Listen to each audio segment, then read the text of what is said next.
Here we go, here we go, here we go, here we go. This is it. This is Top Flight Time Machine. I am Andy Hotbody Dawson. Pow, pow, pow. I'm Sam Nifty Delaney. So what? I'm starting to think we should start at this point, say, and who are you? And then leave a gap so that the listener can introduce themselves to us, even though we what can't about if we hear phrase them. it like this? And who might you be? Well, let's start again, shall we? This is Top Flight Time Machine. I am on Andy Hotbody. Oh, fucking hell. This is Top Flight Time Machine. I am Andy Hotbody Dawson. Pow, pow, pow. And I am Sam Nifty Delaney. So what? And who might you be? That was good. I hope you all joined in there and told us your names. Makes you know it all what we feel a lot could more do? That personal. makes me think we could do those Christmas messages. I don't know if you ever did those when your kids were younger, where there's a Santa on, and what you do is you type in key details, like you know their name, and then you receive a Santa video, and he goes, "Oh, I hear your name is Andy, and you like." Sports. Wrestling. Yeah, exactly. And we could do those. It would be quite labour saving. We do personalised video messages which you can order via our website, and they're reasonably popular actually. But if we could, we actually have to do them. It might be better if we could AI it somehow, and you just Anything fill in a we form. don't have to do is good. I think going forward. Food for thought. But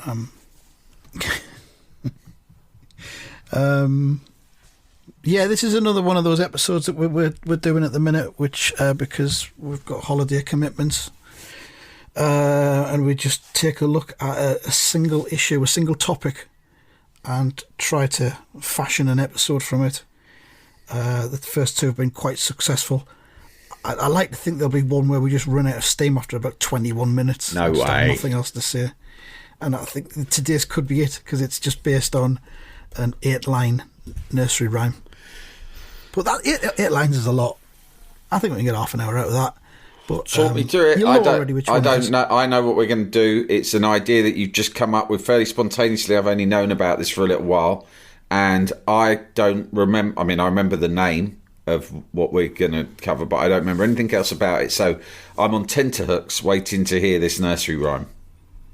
Well, I mean, you'll probably know if you've looked at the title of the episode what it is. It's the nursery rhyme Goosey Goosey Gander. Obviously, we're on the Wikipedia page for it because it does need to be referenced. I think this one we can't just freewheel on it. Should we read the whole thing out first, or just go through it line by line? I don't know. I'm not sure. Read it all out first, and then we'll break it down. We'll break it down. Okay. All right, and here we go. This is the most common modern version of it. Here we go. Goosey goosey gander, whither shall I wander? Upstairs and downstairs and in my lady's chamber. There I met an old man who wouldn't say his prayers, so I took him by his left leg and threw him down the stairs. That's it. A lot going on there, Fucking hell. I think. It's a real shock at the end. That's the thing. It's a very powerful story, because you're like, okay, and just as you're trying to make sense of what's going on, suddenly there's an act of spontaneous and pretty extreme violence. Yeah. As the youngsters like to say, it escalated quickly. It escalated very quickly, and so it's got a real twist in its tail. What's it about? Well, I can tell you, I can't wait to say this, because while you've been talking, I just Googled what the meaning of it was, and right. And the first thing on Google, what is the meaning of Goosey Goosey Gander? The most popular interpretation of this nursery rhyme is it's a reference to religious persecution, specifically, Right. Okay. What? Specifically anti-Catholic sentiment in England forced Catholic families to hide their priests, brackets, the old man of the rhyme, right? An old man who wouldn't say his prayers, Right. yeah? In their houses, and this is the bit that I think warrants a huge amount of focus from us. They hid the priests in their houses in special rooms called priest holes. Quick, put him in the fucking priest hole. The religious my fucking God. persecutors are coming round. This has escalated quickly already. Yeah. Fucking hell. Yeah. Oh, yeah, on further down the Wikipedia page, some have suggested this rhyme refers to priest holes. Priest hole, Sam, has its own page on Wikipedia. This is Open really... link in I new see this tab. becoming a spin-off deep dive into priest holes. I wonder if you can still buy old houses and they go and through With here... priest holes in them. Through here, you go through the larder and down through this door. It's an original, still the original priest hole from the 14th century when the house was built. And that's an authentic and original, unmodified priest hole. There's still a corpse of a priest in there, but of course it's just a skeleton now. That's a skallington of a priest down there. A priest skallington. Oh, does that come as part of the price? Yes, it does. You keep that counts as a fixture and fitting. It's in the deeds of the Is house. the priest's Not teeth to be removed. Is the priest's teeth there? I believe the teeth are part of the skeleton. Yes. Yes, they're yeah, part of the 'cause skeleton. Yes, the I teeth. heard that teeth never, ever depreciate ever after death. Is that true? Well, I'm just an estate agent, so it's not an area of expertise for me. Well, can you find out?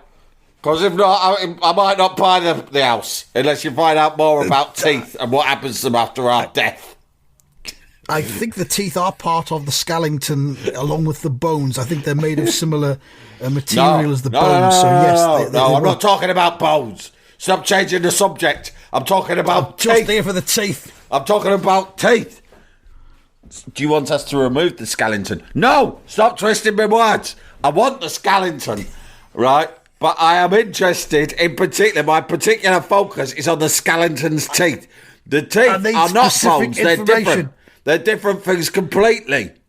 Teeth can rot when you are alive, but when you die, they stop rotting and they stay intact forevermore, for eternity. Well, I didn't know that. Well, nor do I. I'm asking you, is it true? It's something I've heard, and you're the estate agent, so you should know this stuff. I've heard that when a body dies, it can involuntarily piss itself. So is there some priest piss, or has there been priest piss in that hole? Or has it dried up? Can you smell it? I can't be certain. Well, get a fucking forensics cunt over here to check. Because if not, I'm not buying it. There, I've said I'm not buying the house. Unless I know whether there's priest piss down there from the olden days. But I imagine, sir, you'll have to probably, if you want to buy the house, you'll need to get a survey done. But I suggest that you get the advanced survey. Yeah, with a Costs little bit more, forensic fella in his and suit. they'll look into that for you. And does he wear a special suit? Well, it's entirely up to you which surveyor you choose to employ. Well, do you know any? Do you know any who wear suits and do forensics with chemicals and that? And fingerprints? Does a skeleton have a fingerprint? Trick question, of course it doesn't. Is the skeleton wearing a suit? Or has that rotted? Do you know? Is a skeleton of a priest different to a skeleton of, like, a civilian? A man. A man?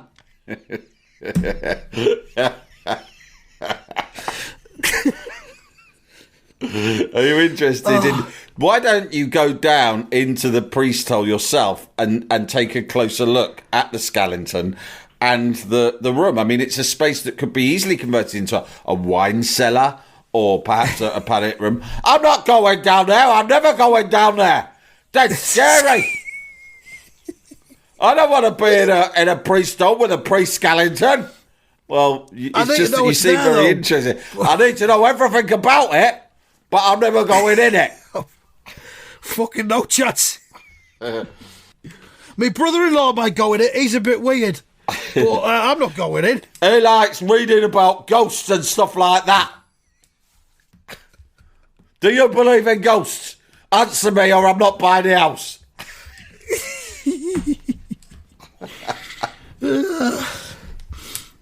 I'm a cash buyer. I'm not in a chain.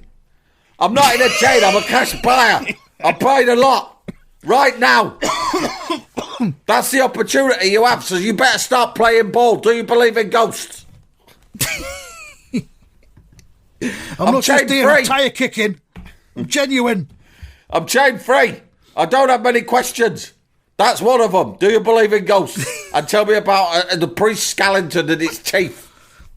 And the piss. That's it. 4 questions. 4 questions. And that is it. What you on, mate? 1%, 2% commission? How much is this house?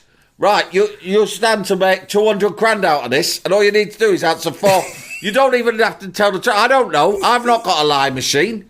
You can lie with your answers. Just answer. How much is the house if he's making 200 grand? I think you've got your calculations slightly wrong there, sir. It's a castle. It's very old. Well, I don't know if it was, because it says here, a priest hole is a hiding place for a priest built into many of the principal Catholic houses of England, Wales and Ireland during the period when Catholics were persecuted by law. By many law, great did houses. Yeah, they're not just regular they passed houses. the law that where Catholics must be persecuted. What camp did that? Was it, I don't know, was it Henry VIII? Oh yeah, it would have been him, wouldn't it? So we're talking about this house is from Henry VIII. He just started his own church up, didn't he? Just so he could get divorced. Yeah. What? We the were Pope pretty says much I can't. fully Catholic before that. Well, what's the Pope got to do with it? What if I started my own fucking church and we cut the fucking Pope out of it? See what I mean? We cut him out and then we set our own rules up where you can have all different fanny. Seven fanny, 6 fanny, 7 fanny, I don't know. It's the modern equivalent's pretty much the European Super League. They tried to get off the ground a couple of years ago. Yeah, that was a bit that like was a pure Henry VIII move, wasn't it? Church up, or Live Golf, the Saudi starting up Golf Plus. What? Different type of golf? Yeah, they started their own golf up. Oh right. Yeah. Is the rules the same or? Well, it was bigger holes? It was. Well, they just threw a lot of money at some of the players who were either past their best or weren't kind of at the top of the tree. 1 or 2 of the best players got involved, and then Live Golf and the PGA came together. Something which has enraged some of the golfers. It's golf though, so you know. So who cares? Full of lampards. But basically, Saudi Arabia bought golf the other week. They're kind of part-owned golf now. And I think, you know, if anyone thinks that Saudi Arabia are going to stop because they've bought Newcastle United, I don't think that's going to happen. I get the sense that Saudi Arabia at the moment are on a mission to just buy the world. And who's to say they can't? Possibly. To buy all entertainment. Yeah. Well, who's to say they can't? Exactly. I mean, you know, obviously, we've both been pretty damning about the Newcastle United situation. And people will say, you know, there's always a risk because you're a Sunderland fan. People will think that you're just being tribal in that sense. But I know it's not to do with that, right? I know that, you know, we both have feelings about the way in which football is being sullied by this, you know, these kind of iffy nation states getting involved. That said, what if the Saudis came and made us an offer? Mr. Dawson, we hear many things about your podcast. We like it very much and we want to invest and turn it into much magical podcast that the whole world must know. We buy it from you, Mr. Dawson, and your imbecilic infantile partner, Mr. Delaney. We buy you for, let's say, 100 million English pounds. But, Mr. Dawson, you must know one thing before you sign and accept our money. We hate homosexuals. We consider it to be an atrocity. And also, we do not like women showing their ankles. And you must keep your mouth shut about whatever it is we do to the homosexuals and the whore women in our country. Because that's our fucking business. How much did you say, mate? What do you say? 100 million pounds. Fucking hell. Now, this is a decision. I'm not going to lie. You have put me on the spot. That's what I like to do. I never truly thought this would happen. Now that it has, my head is swimming. Let's just say that. I'm not going to lie to you. This is a dilemma. No thanks. Fuck yeah. It'd be hard, wouldn't it? It would be hard. I mean, £100 million is a lot of money. I hand on heart, I would take that money. I would take it. Right.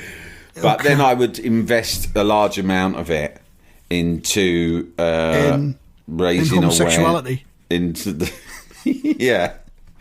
into raising awareness, and educating people in that part of the world, perhaps, or investing in human rights organisations.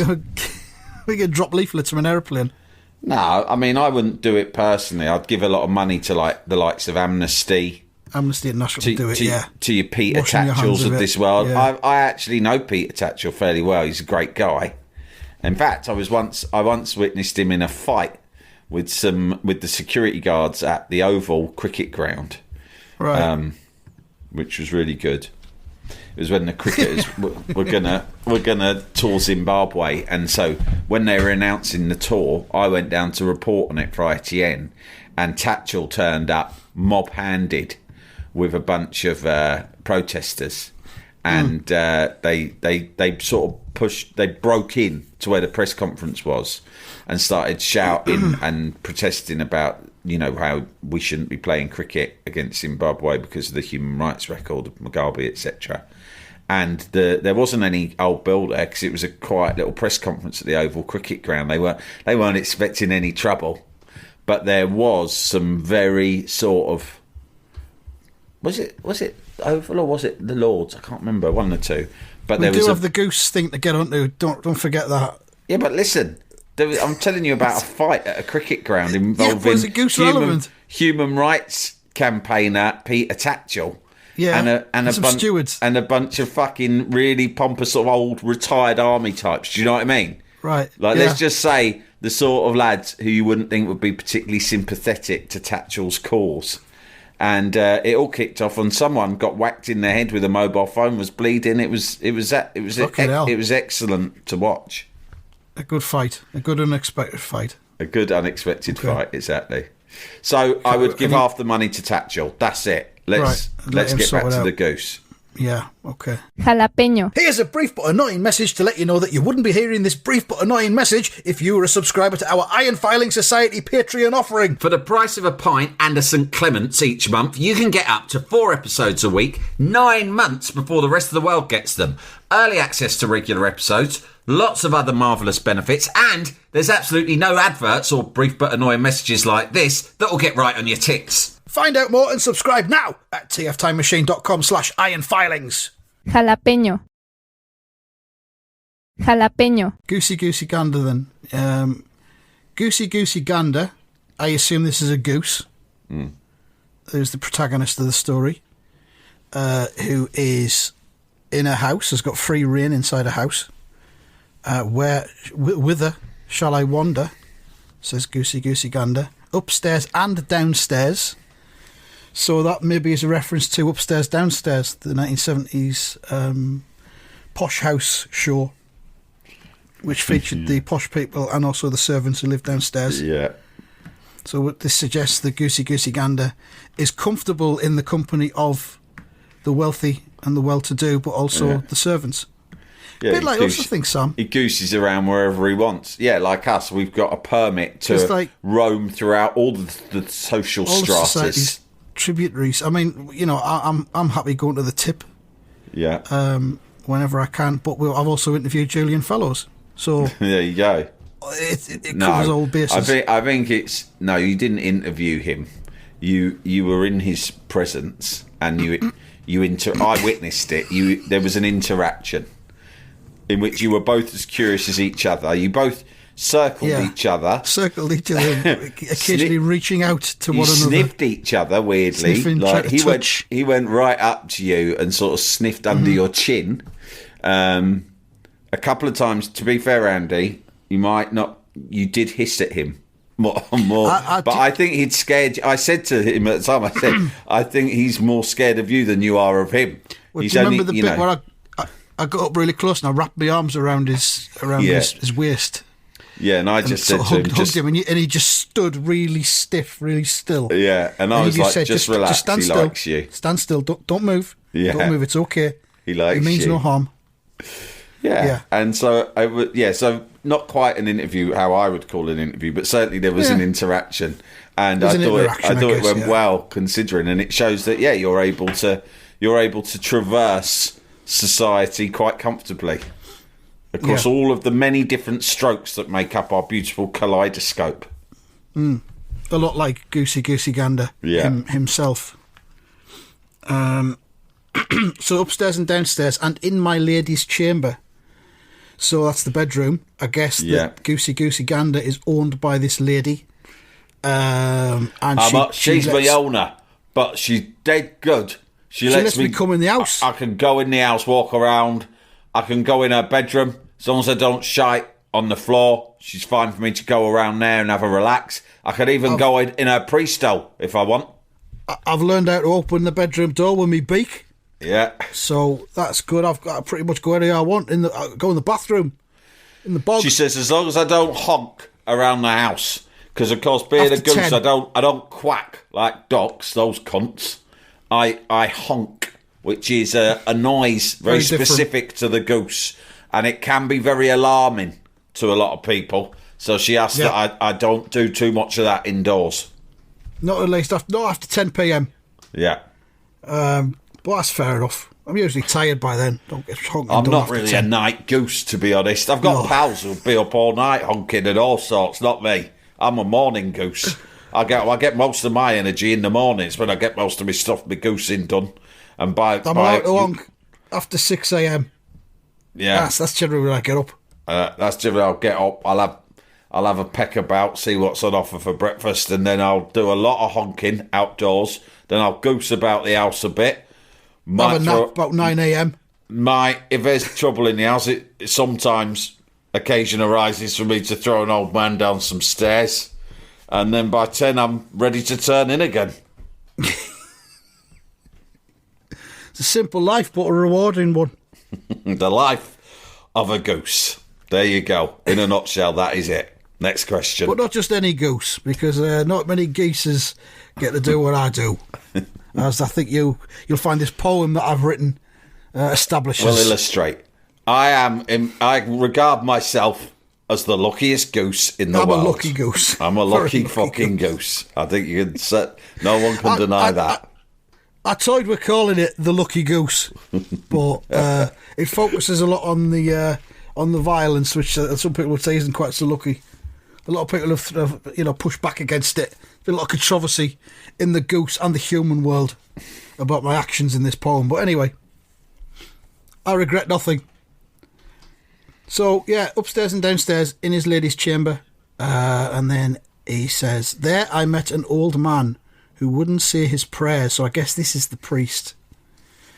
The goose has found the priest in the priest hole. Yeah. Did the Church of England send geese in to sniff out priests? Yeah, maybe.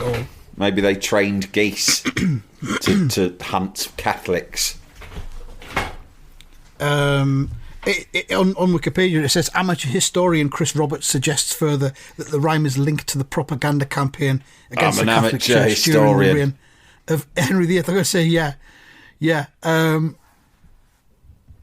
describe yourself as an amateur historian doesn't we're all amateur historians in a way. We certainly are. We are. Yeah. We're professionals, I think, by now. Well, we've monetised our form of historianism.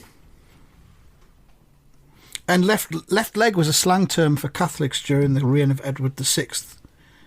And I've heard left-footers before. Description of Catholics as left-footers. Yeah, that must be why. So that's where that comes from. So I think that does confirm what we've been told. I think that it is about the priests and the Catholic Church.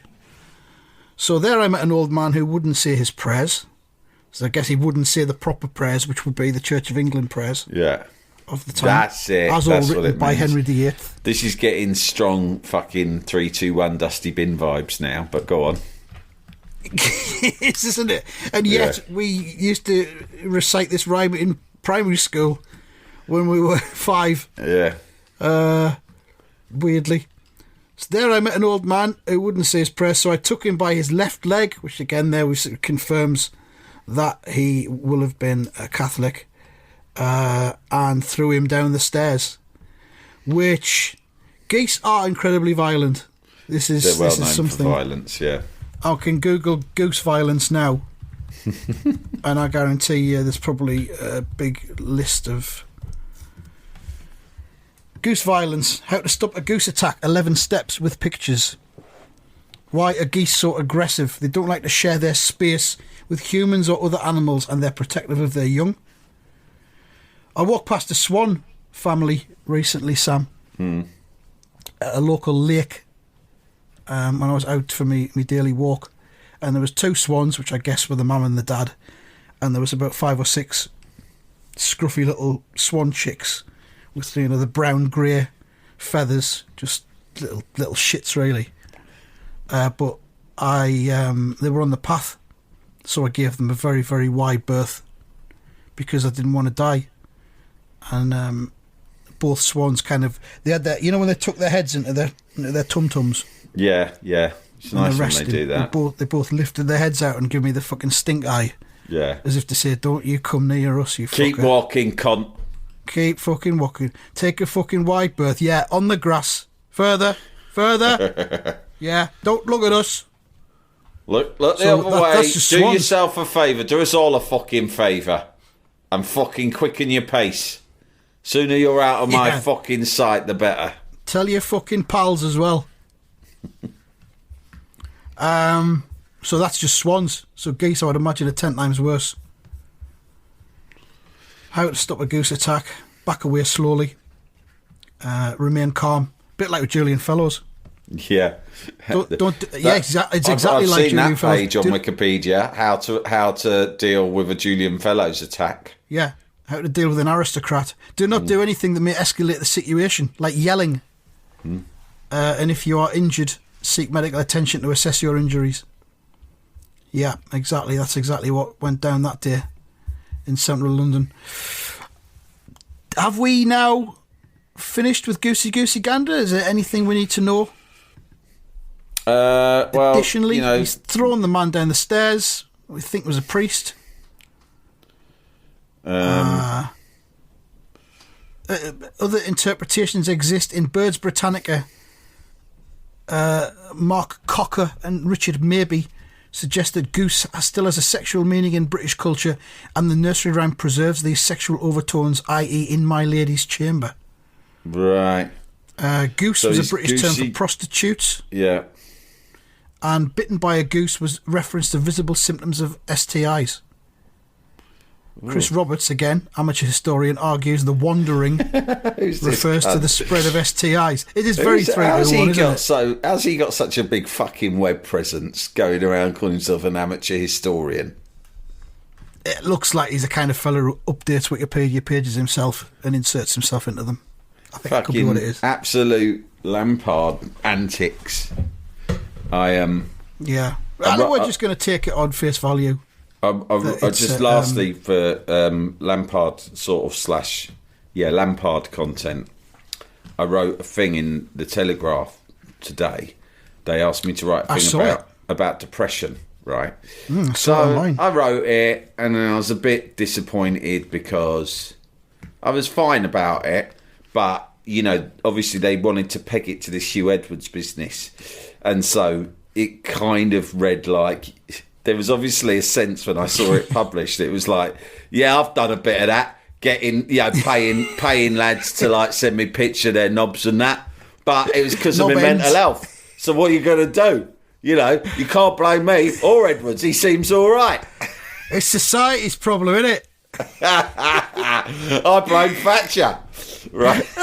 So I was a bit worried that it would come across like that the way they published it.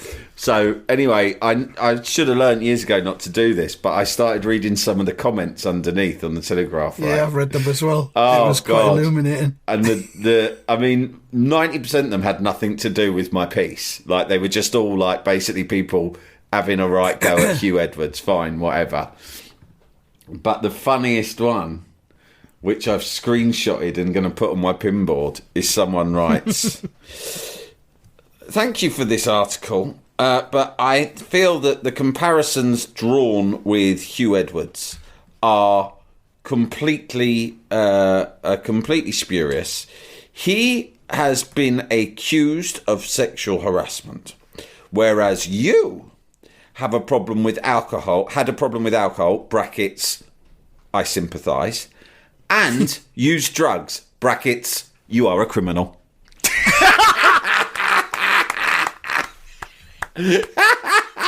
Brilliant. I was like, fucking hell.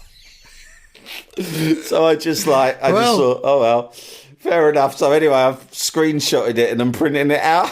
I just thought there was a lot of Lampards, like, you know, comment section on the Telegraph is a particular Lampardy sort of vibe. You know, obviously it's read mainly by retired sort of military men, senior military men who are just angry and disgruntled by everything. So like a piece about mental health in particular is just going to like infuriate them. But so there was a lot of Lamparding going on, and anyway, yeah, I just love that. And my wife's been saying to me all day, "You are a criminal."